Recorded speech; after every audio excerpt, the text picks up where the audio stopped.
আসসালামু আলাইকুম প্রিয় এইচএসসি 26 ব্যাচের স্টুডেন্টরা, তোমরা কিন্তু ইতিমধ্যেই সেকেন্ড ইয়ার স্টুডেন্ট হয়ে গেছো। কারণ এইচএসসি 25 ব্যাচ যারা, তাদের যেহেতু 26 তারিখ থেকে পরীক্ষা, তাদের পরীক্ষা হয়ে যাচ্ছে, তার মানে তোমরা এখন সেকেন্ড ইয়ার এবং পরবর্তী বছর তোমাদের পরীক্ষা, তোমাদের বোর্ড পরীক্ষা চলে আসছে। অনেক কলেজে ইতিমধ্যে ইয়ার ফাইনাল পরীক্ষা হয়ে গিয়েছে, তো তোমরা এখন সেকেন্ড ইয়ার।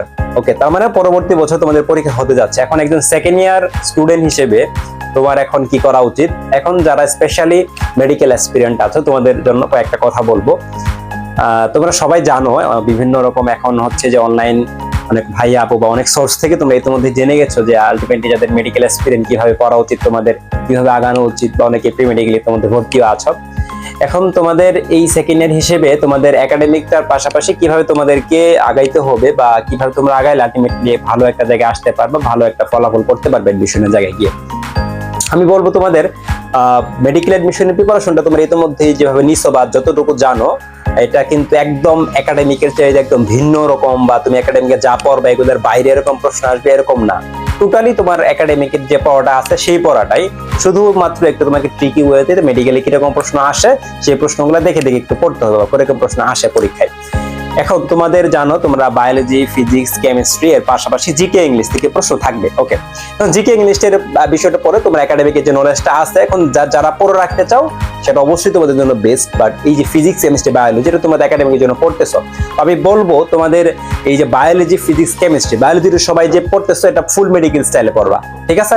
এটা তোমাদের এখন সেকেন্ড ইয়ার যতটুকু বায়োলজি পড়ছো আর যতটুকু বাকি আছে টোটালি মেডিকেল স্টাইলে আগে দেখবা। কারণ মেডিকেল স্টাইলে তুমি যদি দেখো বা মেডিকেল প্যাটার্নে, তোমাকে মূল বই ধরে ধরে প্রত্যেকটা লাইন পড়তে হবে, ঠিক আছে? মূল বই ধরে ধরে প্রতিটা লাইন পড়তে হবে। ওকে, এখন মূল বইয়ে তুমি যদি ধরে ধরে প্রতিটা লাইন পড়ো, তাহলে তোমার কিন্তু বোর্ড প্রিপারেশনের যে এমসিকিউ গুলো থাকবে সেগুলো তুমি কখনোই আটকাবা না, সেগুলো কিন্তু সবই পারবা। ওকে, তার মানে কি, এক নম্বর পয়েন্ট হচ্ছে তোমাকে মূল বইটা ভালো মতো পড়তে হবে। এখন মূল বইটা ভালো মতো পড়লে তোমার বোর্ড পরীক্ষা ভালো হবে, তোমার মেডিকেল প্রিপারেশন তুমি আগায় থাকবা। ওকে, পাশাপাশি এখন সিকিউর জন্য ভাই আমি কি করব, বায়োলজি সিকিউ এর জন্য তুমি যে প্রিভিয়াস ইয়ারে যে বোর্ড পরীক্ষা প্রশ্নগুলো আসতো সেখানে টেস্ট পেপারটা একটু অ্যানালাইসিস করলেই তুমি কিরকম টাইপের সিকিউ আসে সেগুলো পেয়ে যাবা। ওকে, এখন আসো, আমি বায়োলজিটা এইভাবে সুন্দর মতো পড়লাম, আমরা সিকিউ এমসিকিউ মেডিকেল প্রিপারেশন দুইটা কভার হয়ে গেল। এর পরবর্তীতে আমি ফিজিক্স এবং কেমিস্ট্রিটা কিভাবে পড়বো।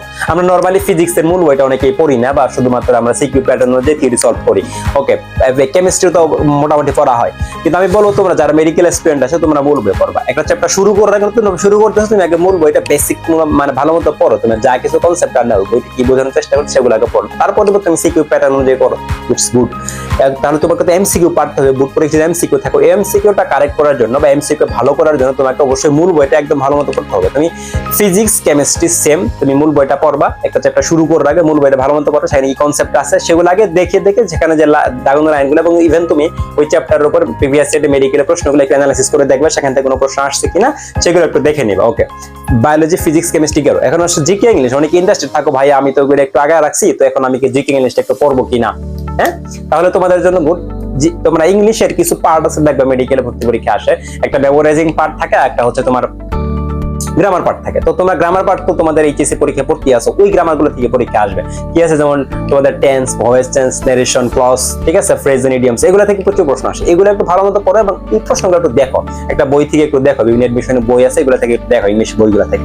যদি তোমাদের জানতে হয় আমাকে অবশ্যই জানা রাখবে যে কোন বইগুলো পড়তে পারো, জিকে আমি তোমাদের ইনশাআল্লাহ জানাই দেবো। এবং জিকের জন্য, জিকে যেহেতু একটা ভাস্ট একটা টপিক, জিকের আসলে কোথায় থেকে প্রশ্ন আসে রিসেন্ট ইয়ার একটু চেঞ্জ হয়ে গেছে। আগে যেমন একটা স্পেসিফিক টপিক থেকে প্রচুর প্রশ্ন আসতো, এখন আর একটু পরিবর্তন হওয়ার কারণে কিছুটা চেঞ্জ হয়ে আসে।